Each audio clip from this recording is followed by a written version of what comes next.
नमस्कार। उम्मीद है आप लोग स्वस्थ और आनंद हो। एक बात तो तय है कि जब तक भारतीय जनता पार्टी की सरकार रहेगी, अभी तो फिलहाल है ही, मालूम भविष्य में भी कभी आ गया है, क्योंकि 2 सरकारें तो देखी जा चुकी हैं और जैसा संगठन है, जिस हिसाब से एस्टेब्लिश हो चुकी पार्टी, भविष्य में भी आएगी। उतने समय तक एक बात तय जानी है कि जनता दिक्कत में रहेगी, लेकिन हँसी-मज़ाक के पर्याप्त अवसर आपको मिलेंगे। पहले मुझे लगता था कि बेरोज़गारी है या बढ़ती महँगाई है या तमाम किस्म की दिक्कतें हैं, बढ़ती क्या नाम है उसकी जो समस्या है कानून व्यवस्था की, वो सब शायद भाजपा की अक्षमता है, लेकिन अब धीरे-धीरे ऑब्ज़र्व करके मुझे समझ में आ रहा है कि उनकी अक्षमता नहीं है, उनको पता ही नहीं बेचारों को कि अर्थव्यवस्था को कैसे सँभालें, बेरोज़गारी को कैसे दूर करें या इस तरह की चीज़ें जो रोज़मर्रा की दैनंदिन की चीज़ें हैं, उनको पता ही नहीं कि कैसे सुधारें। उतना न उन्होंने पढ़ा लिखा है और न ही उनको जानकारी है। इसलिए वो जब भी पावर में आते हैं, जैसे इस बार वो 10 साल कायदे से देखा जाए तो भारतीय जनता पार्टी पहली बार इंडिपेंडेंटली पावर में आई। पहले अटल बिहारी जब आए थे तो 20-25 दलों की बैसाखी के सहारे थे। इसलिए उनको अपनी स्वतंत्र सोच के साथ काम करने का मौका था ही नहीं। स्वतंत्र सोच के साथ काम करने का मौका 1925 से पहली बार अब भारतीय जनता पार्टी को मिला है और उसने पूरे अपने रंग दिखा दिए हैं कि उनको दरअसल किसी चीज़ के बारे में कुछ नहीं मालूम। हाँ, नौटंकी अगर करनी हो तो उसमें वो आगे निष्णात है और ये सही बात भी है।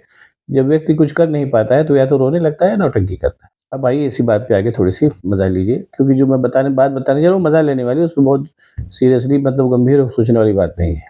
और भारतीय जनता पार्टी, जैसे मैं पहले कह चुका हूँ, जब पावर में आवेगी तो इस नौटंकी के पर्याप्त अवसर देखने को मिलेंगे। अब हालाँकि बात चल रही इसलिए मैं बता रहा हूँ, बात तो एक तरीके से पुरानी हो गई, लेकिन बहरहाल अभी रक्षाबंधन के समय आईटी सेल के अमित मालवीय जी हैं जो बड़े बुद्धिमान हैं और उन्होंने कहा कि भई राहुल गांधी को प्रियंका गांधी ने राखी नहीं बांधी, इसका चलते है कि इसका मतलब है कि दोनों भाई-बहनों में बड़ी दरार है और प्रियंका गांधी को जानबूझ कर के पीछे रखा जा रहा है। राहुल गांधी जो हैं वो सोनिया गांधी उनको जानबूझ के आगे बढ़ा रही हैं, जबकि उनको आगे नहीं बढ़ाने चाहिए। इस तरीके की तमाम बातें आईटी सेल के अमित मालवीय ने कही। उन्होंने अपनी छोटी बुद्धि से इतना सोच डाला कि उनके इस क्या नाम है इतना जानकारी देने से बिल्कुल पब्लिक जो है वो समझ जाएगी कि राहुल गांधी और प्रियंका गांधी में बहुत डिफरेंस चल रहा है। पहले भी मैंने कहीं एक बार बहुत पढ़ा था कि मूर्खता कोई तोड़ नहीं होता, वो देखने को मिल रहा है। अब आइए बात एक आपको बात चली है तो एक दूसरी बात और बताते हैं। हालाँकि आम तौर पे मैं आस्था के विषय में जल्दी बोलता नहीं, लेकिन कभी-कभी बोलना चाहिए। सबसे बड़ी बात तो ये है कि रक्षाबंधन एक पर्व है और एक परंपरा है। पर्व भी मैं उसको नहीं कहूँगा, परंपरा कहूँगा, क्यों है मैं भी बताता हूँ आपको। उस परंपरा को कोई मान सकता है, कोई नहीं मान सकता है। हालाँकि उसके बाद तमाम वीडियो आए, तमाम बातें आई जिसमें प्रियंका गांधी ने राहुल गांधी को राखी बांधे हुए दिखाया और ये भी आया कि राहुल गांधी का इंटरव्यू भी चला कि मैं राखी तब तक नहीं उतारता जब तक अधिकतम संभव पहनता हूँ और ज़ाहिर-सी बात है, हिंदुस्तान के लोग हैं तो क्यों नहीं रक्षाबंधन मनाएँगे। अब एक और बात आगे की बात सुन लीजिए। अब पहले ये जान लीजिए कि रक्षाबंधन पर्व होता क्या है? रक्षाबंधन पर्व और रक्षाबंधन परंपरा 2 अलग चीज़ हैं, इसको आज समझ लीजिए तो मज़ा आएगा। रक्षाबंधन पर्व जो ओरिजिनल पर्व है, जो अपने मूल रूप में है, वो ये पर्व है कि रक्षाबंधन के दिन जो है, ब्राह्मण लोग अपने घरों में ब्राह्मण को बुलाते थे और वो रक्षा सूत्र बाँधता था। येन बद्धो बलिराजा के मंत्र के पढ़ते हुए और भी तमाम मंत्र थे और उसमें ये माना जाता था कि ईश्वर से रक्षा इस व्यक्ति की रक्षा करने का संकल्प जो है वो प्रार्थना कर रहा है ये ब्राह्मण कि हमारा जो जजमान है उसकी आप रक्षा करिएगा। वो रक्षा सूत्र बाँधते थे, पंडित जी आते थे और उसके बाद उनको जो भी जिसकी जिसकी हैसियत होती थी उनको दक्षिणा देके भोजन-वोजन करा के विदा करता था।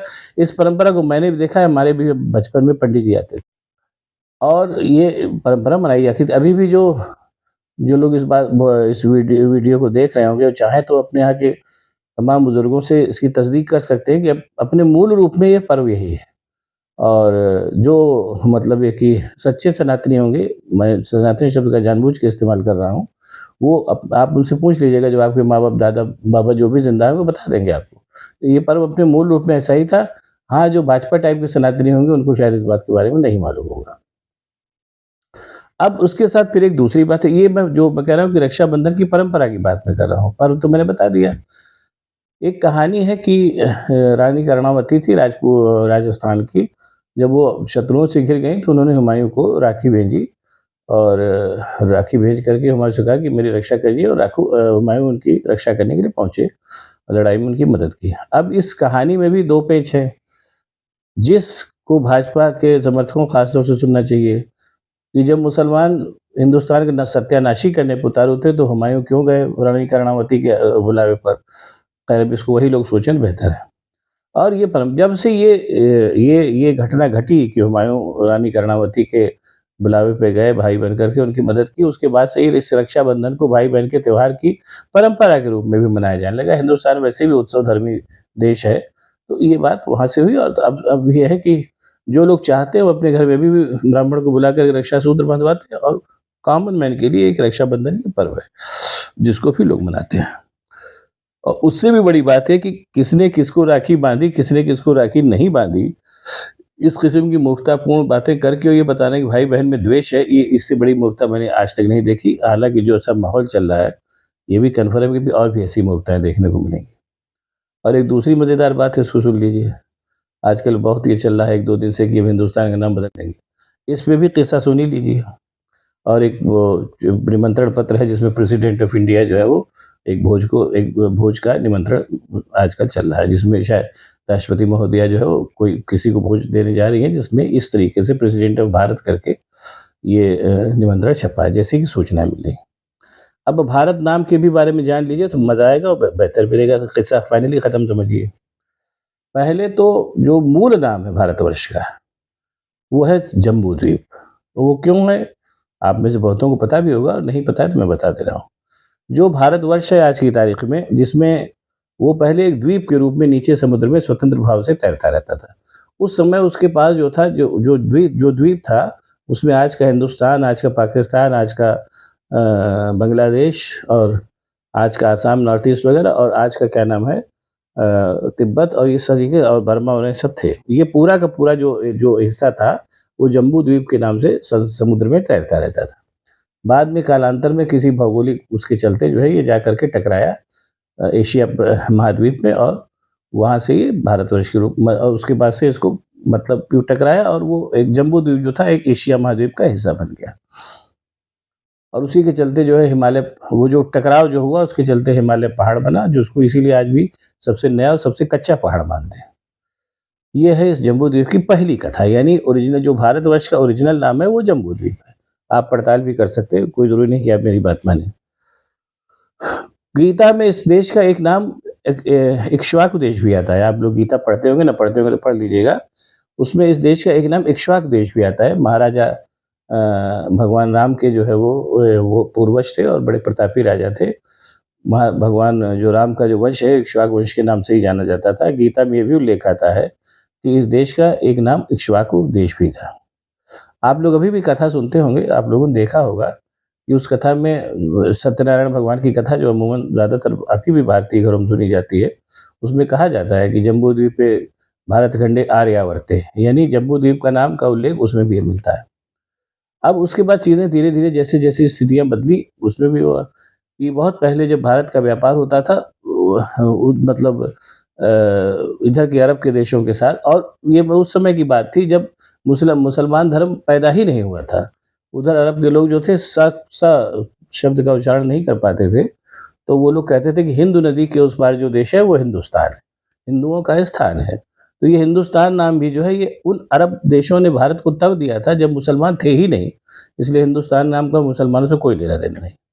तीसरी बार जो बात है वो ये है कि जब मैंने पहले कभी बताया भी होगा, फिर बता दे रहा हूँ कि जब सिकंदर आया था यहाँ पर क्या नाम है, भारत वर्ष पे आक्रमण करने, तो उसके साथ भी बहुत से लोग आए थे। उसमें एक विद्वान आया था, मिनेंडर। मिनेंडर ने पूरा उसका वर्णन किया, और उस मिनेंडर ने भारतवर्ष को पहली बार इंडिया नाम दिया, और उसने इस पूरे वृत्तांत को इंडिका नाम की किताब में लिखा। उस समय से एक नाम इंडिया भी चला। और भरत नाम के बारे में सभी जानते हैं कि महाराजा भरत थे दुष्यंत के लड़के, जो जिनके नाम पे भारत नाम रखा गया। यानी इस देश के जो एक तरीके से जम्बू द्वीप था, और जिसके आज की तारीख में कई टुकड़े हो चुके, इस पूरे जम्बू द्वीप का जो कई नाम कालांतर में धीरे-धीरे पड़े। आज की तारीख में हिंदुस्तान और इंडिया और भारत, ये 3 नाम चलन में हैं, बाकी तो पुराने नाम भी हैं। तो इसलिए मेरी ये सलाह है कि आप एक बार किस्सा ख़त्म करिए, सीधे-सीधे इसका नाम जम्बू द्वीप रख दीजिए, ताकि उसके बाद किस्सा ही खत्म हो जाए। बार-बार एक नाम बदलने की पीछे परेशानी में पड़ने से कोई लाभ नहीं होगा। जम्बूद्वीप चलिए ना रखना चाहें, क्योंकि आपको कहीं न कहीं ये सालेगा कि जब सालता होगा कि सालता का मतलब आपको परेशानी होगी, ख़ास तौर से भारतीय जनता पार्टी और उससे जब हम जो आनुषंगिक संगठनों को, कि जम्बूद्वीप शायद अखंड भारत का नाम था। तो ख़ैर चलिए, आप जम्बूद्वीप मत रखिए, कोई बात नहीं है। हालाँकि इस पूरे क भूखंड का नाम तो जम्बूद्वीप ही था। आप इसको एक स्वागुदेश भी रख सकते हैं, महाराजा राम का, और उनके वंश का सम्मान भी हो जाएगा और मूल नाम भी रखा जाएगा। चाहे तो गीता पढ़ लीजिए, उसमें लिखा हुआ है। ये सब कुल मिलाकर के, लेकिन सवाल ये पैदा कि ये सब मुद्दे उठाता कौन है? ये सब मुद्दे उस टाइप के लोग उठाते हैं जिनके पास जो जो कालखंड है, जिस कालखंड में हुए हैं उस काल का, और खासतौर से नेता और जिसको आप राजा भी कह सकते हैं, जब उसके पास जनता की समस्याओं का कोई इलाज नहीं होता और न ही उसके अंदर ये सलाहियत होती है कि उन समस्याओं का इलाज कर सके, तो फिर वो इसी किस्म की बचकानी हरकतें करता है, जिनको आप कभी कभी मूर्खता भी कह सकते हैं। बहरहाल, अब अगर आपको ये वीडियो पसंद आए तो इसको शेयर करिए, लाइक करिए, साथ ही साथ मेरे को चैनल को सब्सक्राइब करिए, ताकि मैं और भी ऐसी बातें आपको बताता रह सकूँ। बहुत बहुत धन्यवाद। नमस्कार।